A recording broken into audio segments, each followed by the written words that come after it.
Alright, so this is the Mulato Isleno, I believe. Yes, the Mulato Isleno. You can see it's a chocolate pepper. It's in the poblano family. And I'm going to do a taste test on it. I'll take a couple bites, give you an idea what it tastes like, and the effect and everything. This isn't fully ripened, but it's ripe enough for me to do the review on this. I really did not get a whole lot of these peppers come off of here. Only a few came off it this year. You can see there's some here. There's one there. And in the back there's one. And I have a couple that I picked earlier on my earlier harvest.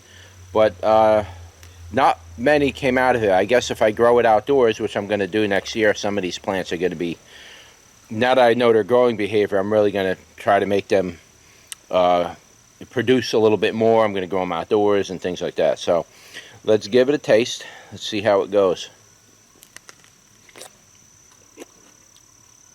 Man, that thing is brown all the way through it. Wow.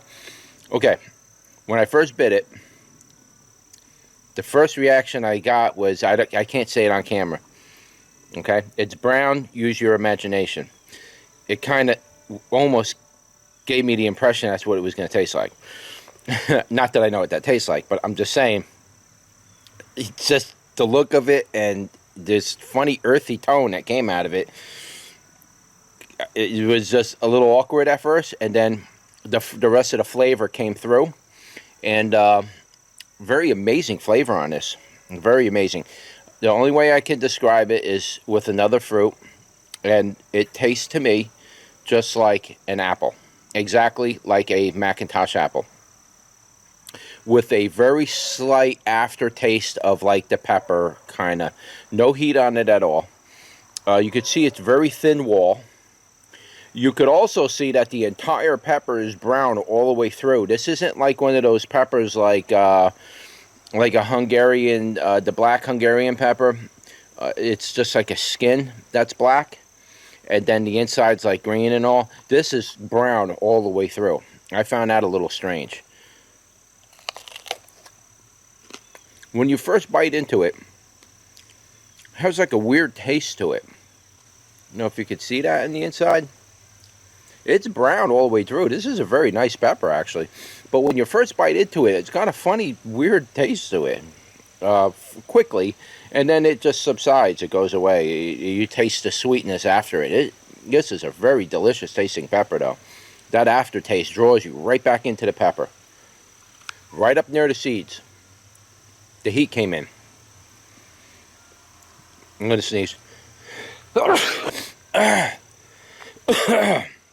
See that?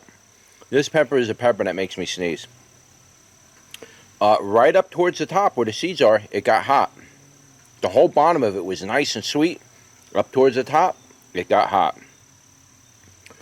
Not real hot. Very low heat. I'd probably say maybe 200 at best. But it's not a tongue burn at all. It's the back of the tongue where you swallow. Right where that thing hangs down, that area over there, that whole area is nice and warm. It's not hurting, it's not hot. It's a nice, warm, slow burn. You got a very nice little light heat. Probably somewhere in the 200 range. And it's the back of the tongue and the back of the throat. It's not anywhere else. It's strange. It doesn't affect the tongue or anything. Very, very slightly on the tongue. Very slightly. It's so light, I don't even notice it. But that threw me off. I did not expect any heat on here at all. It's the kind of a heat that you would get from a poblano. If you ever eat poblanos, you'll notice that some of them aren't hot, and then all of a sudden you eat one, and woo, there's a little heat on there. That's the way poblanos are. This is exactly like that. It tastes a little different, though, than a poblano. I will do a taste test on my poblanos once I get a red one. I mean, those poblanos I got on my poblano plant's been on there, I don't know, what, a month and a half now? Going on, maybe 2 months. So I don't know when they're going to ripen. I may not see them ripen this year. So, but this is in the poblano family, and absolutely delicious. It's a very light heat. I would say it's very comfortable for people who aren't big on heat. You like big flavor but low heat? This is one for you. Yeah, that heat was right up at the top. I may even bump that up to like 300. Deep back in the mouth, tongue deep back in the tongue burn type heat. It's hard to judge those kind of heats because they can really be hot in the front of the tongue, but when they don't hit the front of the tongue and it's all going in the back, to me it's like, you know, maybe, I would say 300 tops. You can't go over that.